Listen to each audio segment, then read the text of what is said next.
This record almost didn't get released. According to record execs, it was too much of a thinker and too weird for radio. They were wrong, as it went on to become the first jazz album to go platinum. Time Out by Dave Brubeck is the second album of 5 in our 1959 series, a year that completely rewrote what jazz could be. In part 1, we covered how Mingus trusted feeling, and with this album, Brubeck trusted experimentation and math.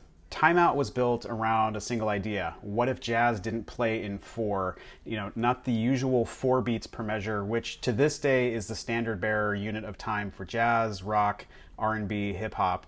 Brubeck and his quartet, which is Dave on piano, Paul Desmond on sax, Eugene Wright on bass, and Joe Morello on drums, decided to find out what lived on the other side of that rule.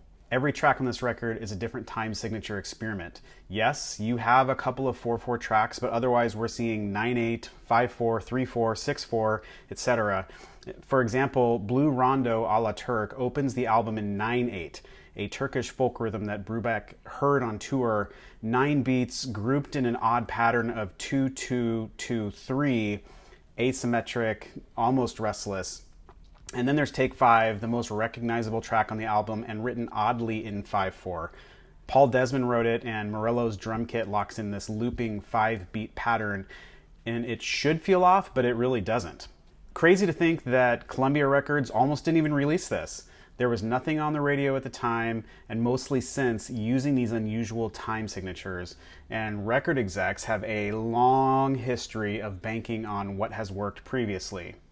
However, by 1961, Time Out had sold over 1 million copies, which is the first jazz album to go platinum.